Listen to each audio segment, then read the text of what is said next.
Let me know on your butt. Why is this not chocolate?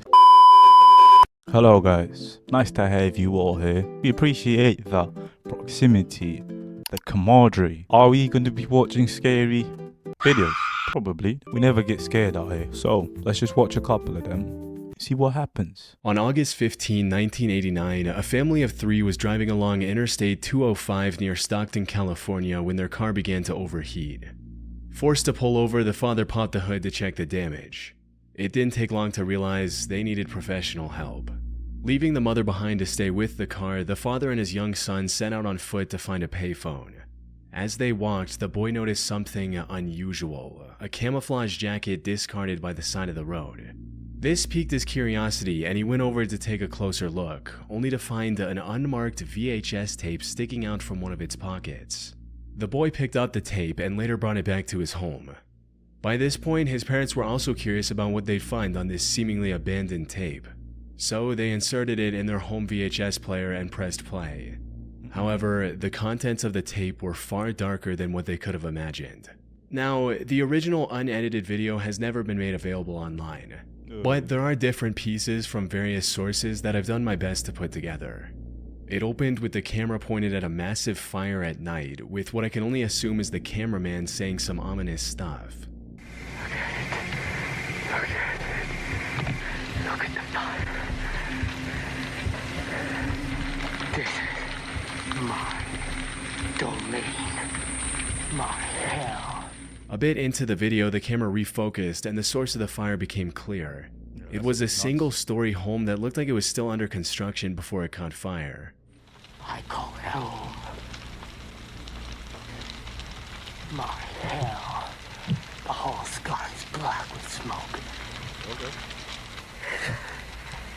The fire that I will destroy and burn your soul up. Ancient spirit of evil. Meanwhile, the cameraman kept talking, and the longer he spoke, the more unsettling it became. Later in the video, you could also hear fire trucks arriving at the scene and the cameraman commenting on it before ending the video with a direct threat to the viewer. Look at it. The fire department's trying to put it out. What a laugh. I gotta go now.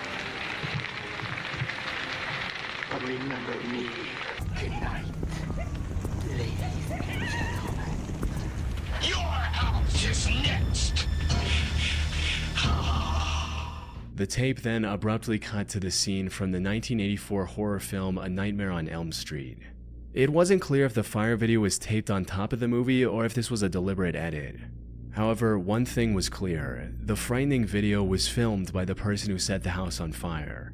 The family handed over the tape to the police and told them exactly where and how they found it. Detectives went back to the location, and sure enough, the family's story checked out. The jacket was still there. But the detectives also found many other items near the jacket, including a wooden pestle, a glove, a cassette of metal music, and a ceramic skull. They also watched the video itself, and it was unlike anything they had seen before. I've never run across anything as eerie as this tape. Frightened me, as a matter of fact. I thought about it that night when I went to bed. Unfortunately, the poor filming conditions and shaky nature of the footage prevented them from extracting any meaningful clues about the location of this fire. Despite a frame-by-frame analysis, investigators were unable to match the tape with any reported fires in the state of California. For all they knew, the fire could have happened anywhere in the US.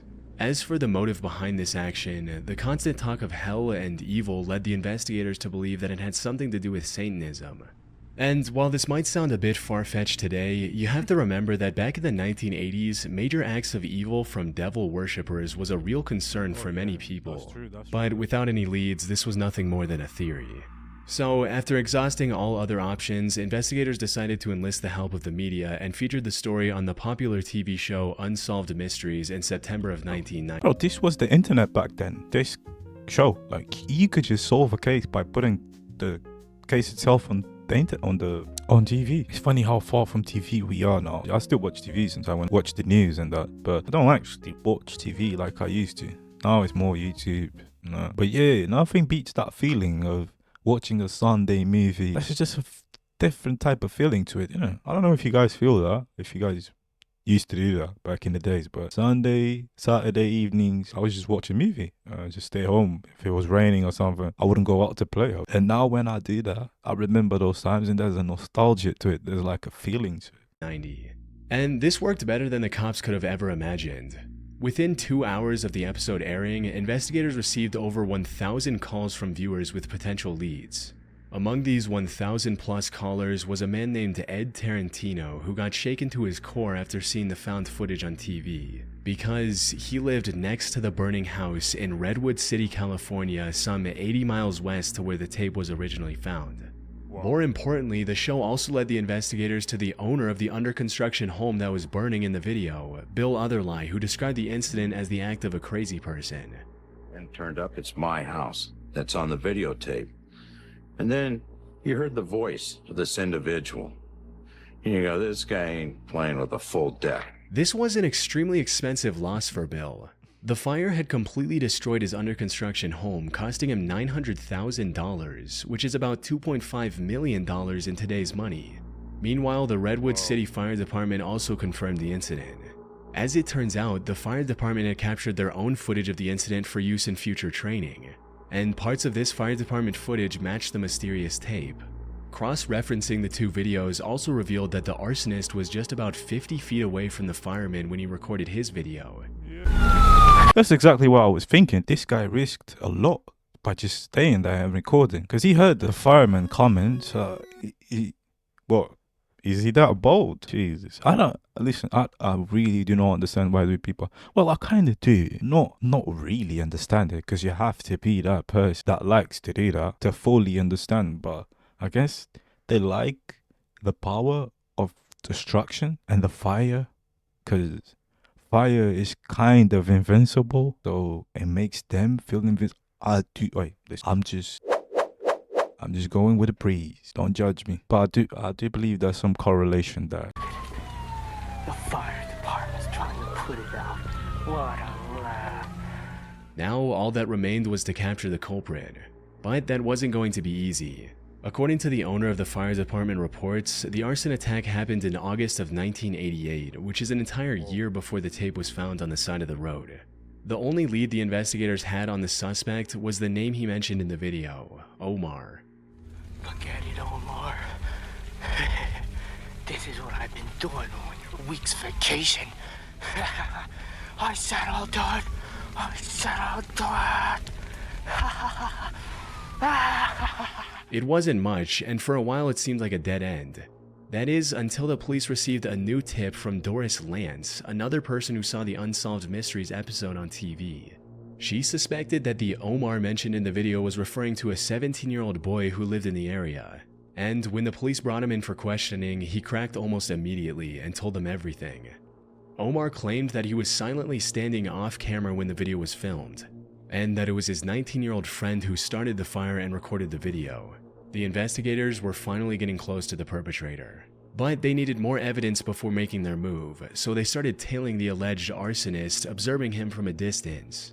However, he likely caught wind of the police because soon after the monitoring started, his garage burned to the ground. At that point, the police had no choice but to act. On September 27, 1990, they confronted the 19-year-old directly. And just like Omar, he folded without much of a fight and confessed to everything. One thing I should point out is that the authorities never publicly revealed the identities of the two boys, so I'll call the arsonist John for the sake of convenience.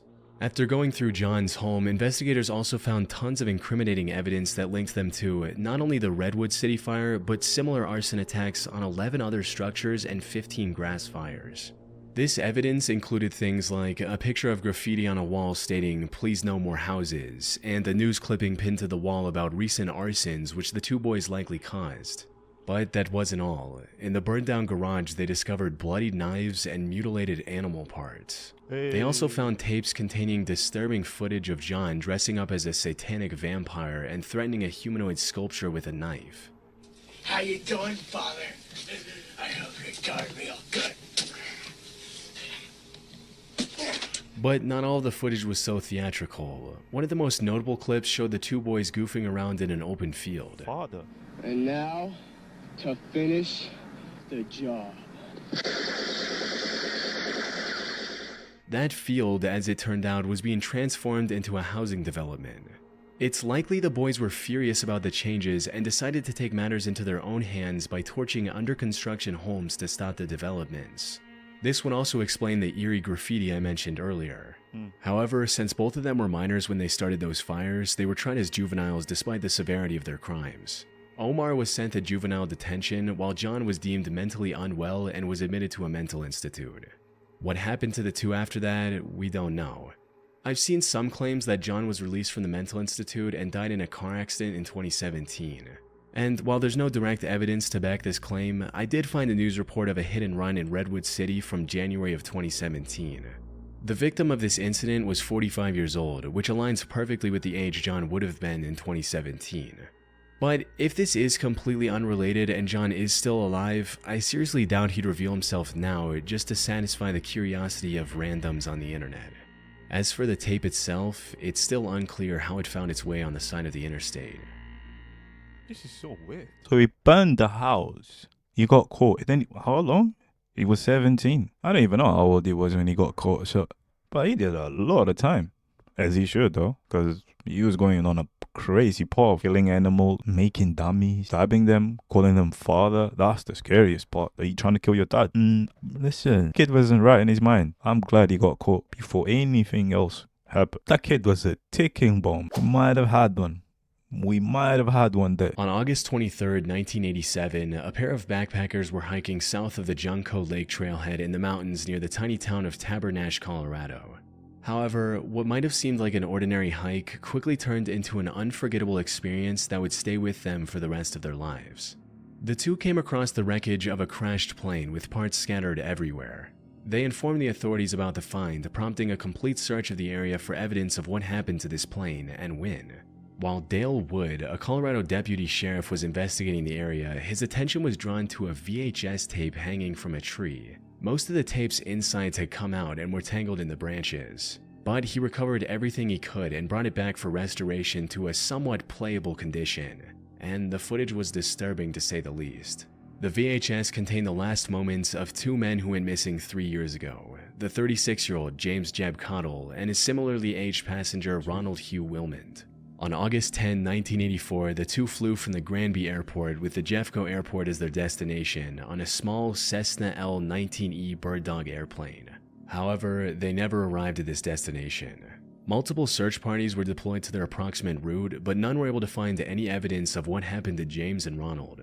What made their disappearance even more mysterious was the fact that the plane had an emergency locator transmitter, a device that would have broadcast its location in the case of a crash. However, the authorities never received the signal from this device, and their case remained cold for almost 3 years. That is until the pair of backpackers found the wreckage, which in turn led to the discovery of the VHS tape. The footage starts off quite normal, with the pilot commenting on things he sees from the cockpit. Oh, look at that down there, Ronnie, on the left. Nice little lake and a cabin.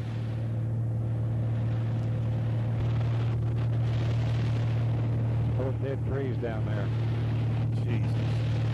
This is why I hate small planes. Look at that, man. Look at them. They was just chilling, happy, living life. And then they died. They just crashed. Bro. Listen, if I ever come across some money, I will never travel like this. I'd rather just go on the big ones. Yeah, be with other people. I don't care. Yeah, at least we secure. And if we die together. A lot of people with me. If I'm going, I need to take someone with me. Pause. These small ones, they are not it. They are not. So, yeah, I just feel sorry for these guys. The tone of his voice and everything, he was just chilling. Ah, man, this is sad. This is sad. A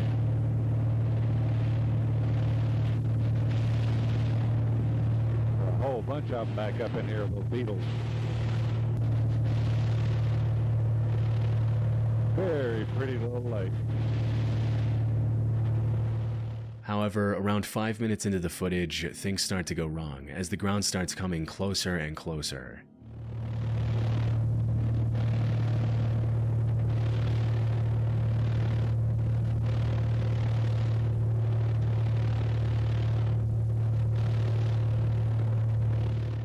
Experts analyzed this footage to find out what went wrong, and apparently the pilot failed to account for density altitude before taking off. For those that aren't familiar with aviation lingo, think of density altitude as the thickness of the air. When it's hot, humid, or a higher altitude, the air becomes thinner, making it harder for planes to fly well.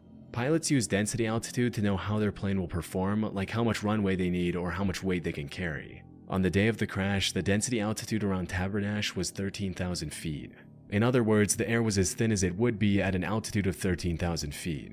James failed to account for this massive difference. When his plane came across rapidly rising mountains around 10,200 feet above sea level, he wasn't able to lift the plane in time to fly over them safely. The footage showed how he tried to quickly turn back, but stalled the plane's engine in the process, resulting in it turning over and crashing into the trees.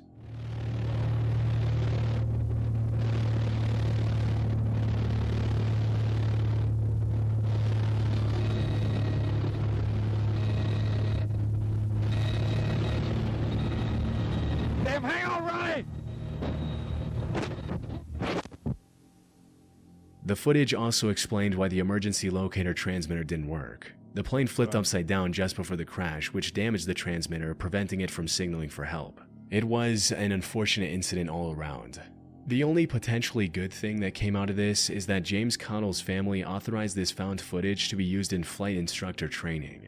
So maybe somebody's life was spared because they saw this footage and remembered to adjust for density altitude before taking off. Yeah, I would have definitely remember. He probably saved some lives. It's sad because he lost his and his friend Ronnie, but he definitely saved some lives. If you're learning how to fly a plane aviation as well, this will definitely change your perspective, or at least the way you care for stuff. Oh, when you stole your car on the road, nothing really happens. But up there, if you stole the plane, you're gone, apparently. On the 31st of May 2013, the loud noise of a tornado siren was echoing through the streets of El Reno, Oklahoma. Meteorologists were predicting a potential multiple vortex tornado that might touch down in the area.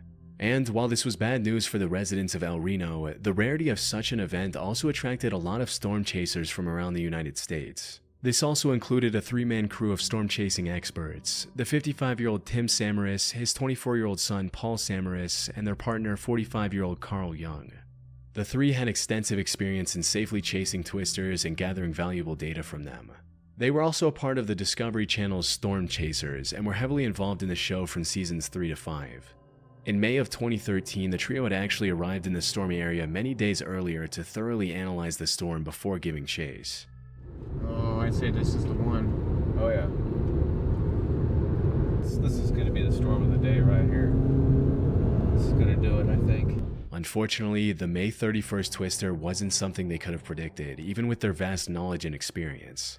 It started around 6 p.m. when an Humans are so funny. The different hobbies, the different stuff that we like we're so peculiar. And at the same time, so similar. Isn't it beautiful, lads? Isn't it beautiful? EF3 tornado touched down in El Reno, marking the beginning of the chase. However, Because who the likes or is out there chasing storms? Do you know someone that does that? I don't, but apparently we do now. Team Six? What was that? I apologize for getting your name wrong. Something they could have predicted, even with their vast knowledge and experience. It started around 6 p.m. when an EF3 tornado touched down in El Reno, marking the beginning of the chase. However, it wasn't long before the tornado started becoming more volatile. See, the rain is behind us. Oh my God.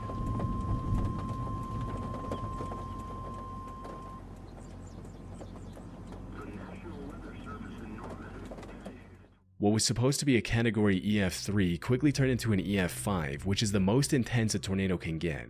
But even the title of EF5 cannot fully demonstrate the terrifying scale of this particular twister. By the time it stopped growing, the El Reno tornado had a radius of 2.6 miles, the largest in recorded history. It also had a wind speed of 313 miles per hour, or over 500 kilometers per hour. Carl and the Samaras brothers were attempting to ride parallel to the tornado to observe from a safe distance. Unfortunately, the twister made an unexpected turn and started coming towards their car. They tried everything in their power to escape safely, but sadly it was too late. The tornado flung the car into the air, sending it barreling across the El Reno region. After the storm had passed, search parties found their car, which was reduced to 60% of its original size. And while Tim's body was found strapped inside the vehicle, Paul and Carl's bodies were found half a mile east and west of the car. All three had tragically passed away in the incident. After some more searching, authorities also found a camera which was miraculously still recording. And after reviewing the footage, it became clear that it had recorded Tim, Paul, and Carl's final moments. Now, as far as I could tell, the raw footage from this camera has not been released to the public, and no one has leaked it anywhere on the internet. But a select few people have seen the footage, including the crew's close friend Gabe Garfield. According to him, he could hear Carl talking about how eerily calm the air around them had become in the moments before their end. To which Tim replied, "Actually, we're in a bad spot," before uttering his final words, "We're going to die." To this day, the story of Tim, Paul, and Carl serves as a stark warning to aspiring storm chasers, highlighting the immense danger of their pursuit. Even a team of industry-leading veterans couldn't withstand the unpredictable fury of a twister. Because, brother, you're dealing with nature. It's unpredictable. I know we, as humans, you're curious. We want to find what's causing it, what comes after. We want to know why, but value your life. But at the end of the day, there's people that are martyrs, and they are willing to give their lives for science, for discovery, for the good of humanity, for us to progress. I don't know if that was in their mind when they started to do this, because it's a dangerous job. Clearly. I don't know. Well, rest in peace to them and respect to the family, because, well, I don't know what I was expecting, but that I kind of was. But at the same time, I wasn't. I don't know. It's just weird to see the car and they got thrown out the car as well. One was still strapped in with the car looking like that. Wow. On the 1st of June 2024, a YouTube channel by the name of Found Memories uploaded a video titled Tape 92 Found Footage, Jason Sleeping. The video is timestamped for 9:27 p.m. on April 22nd, 2007, and opens with the cameraman placing the camera in a way that faces a sleeping child. Why are you recording kids?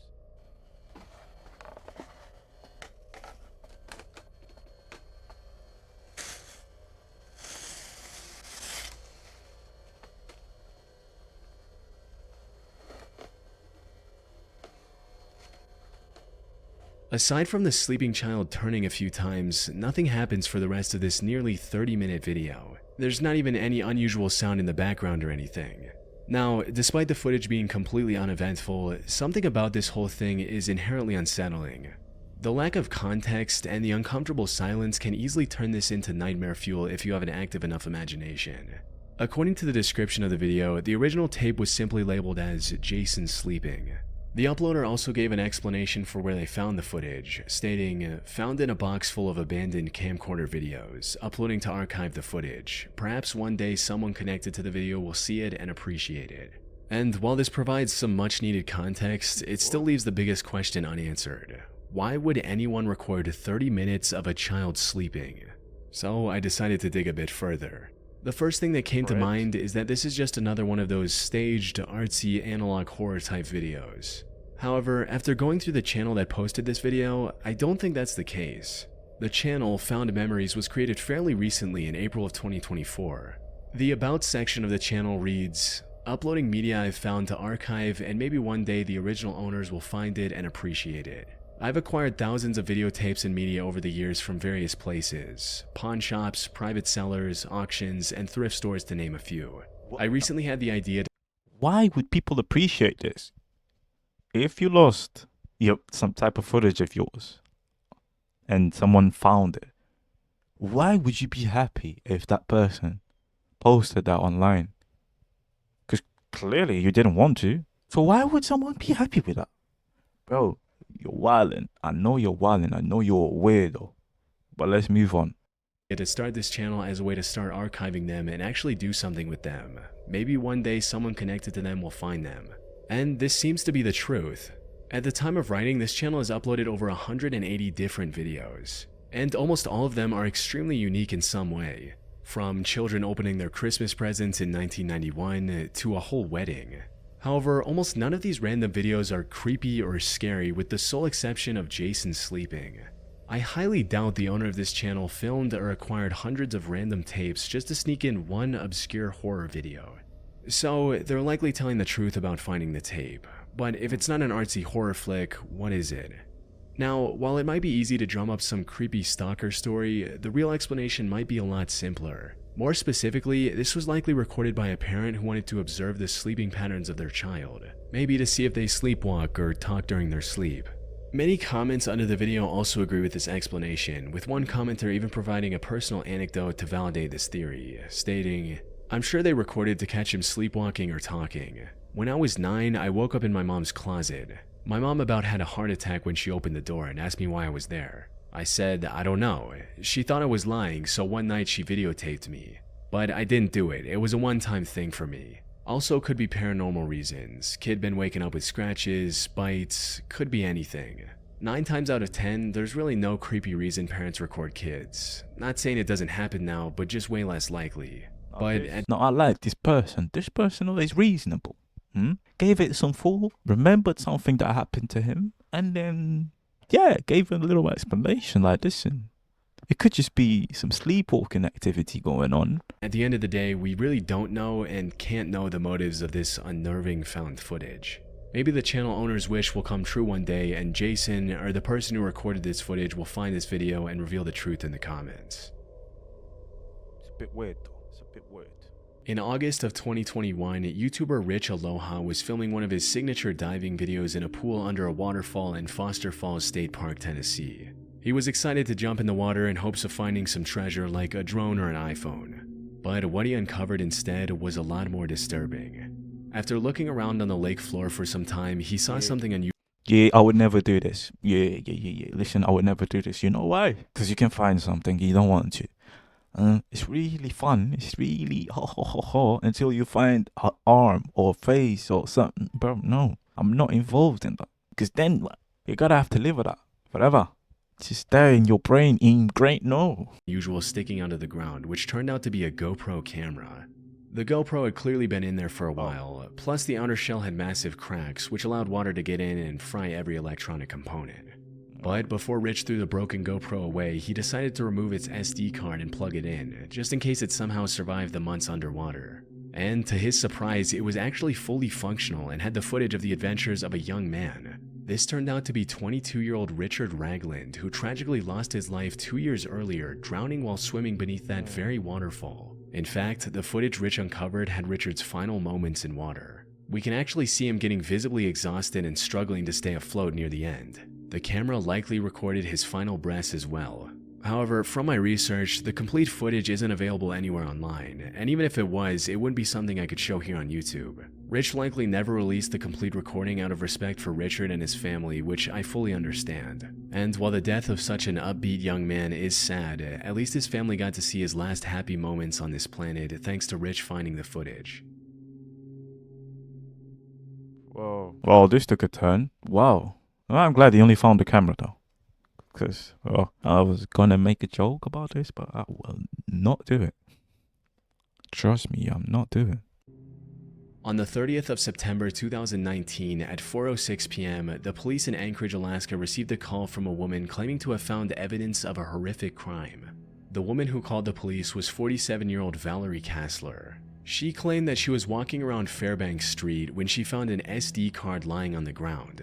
She picked it up and saw the words "Homicide at Midtown Marriott" written on it and thought that it might be the title of some obscure horror movie. However, nothing could have prepared her for the horrifying content that came up when she plugged in the card to view its contents. According to the reports, the card had 39 images and 12 videos, all from the same crime scene of horrible things being done to a woman in a hotel room. The person behind the gruesome footage stayed off camera, but his unmistakable voice and distinct accent were clear in the videos. And while these videos were never released to the public, the person recording them would have sounded something like this. There through those trees you'll see the doctor's house. He's like a heart surgeon or a brain surgeon or something. There's the other neighbors. And there's the tree in front of the house.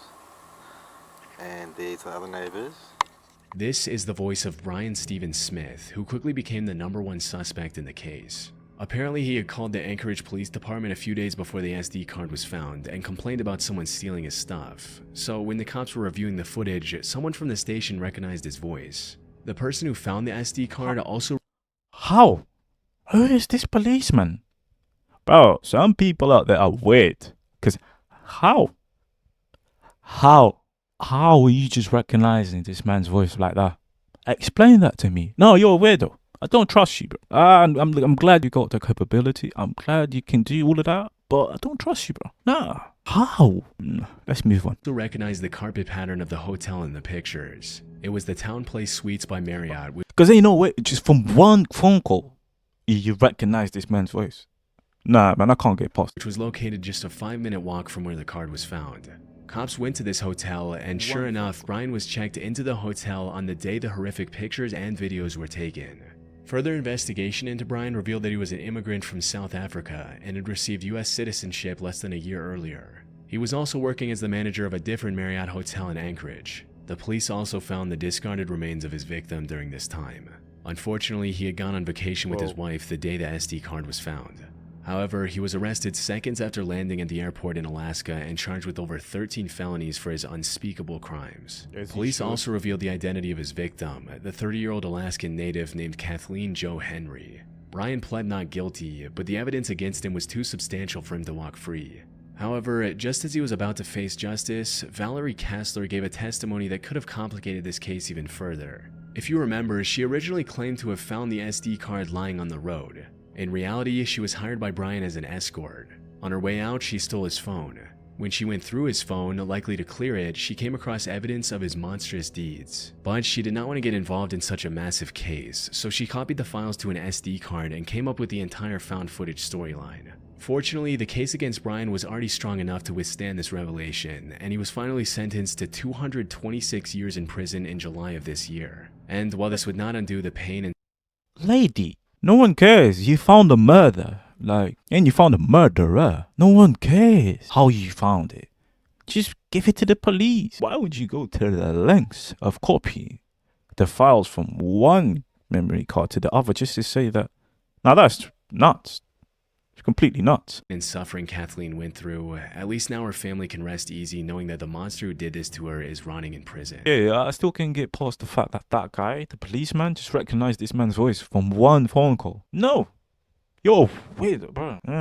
But yeah, this is a weird one. He looks like a nut. He looks crazy. Let me just say that. You look crazy, buddy. If someone told me that you'd committed a crime before any sort of evidence came, I would believe it, because you look nuts. Don't even try to go around it. You look nuts. But anyway, imagine having everything. You got money, you got a wife, you got a nice job. You're managing the Marriott. You're out there. You just do this? What possesses a human being to do this? You've got everything in your life. That's why we look into murders, into crime a lot, because we want to understand what drives a person to do this. If it's not a passion, a crime of passion, why throw your whole life away by taking another life? I guess we will never understand. We will, sometime, one day. With that being said, guys, I appreciate you for being here. Y'all take care.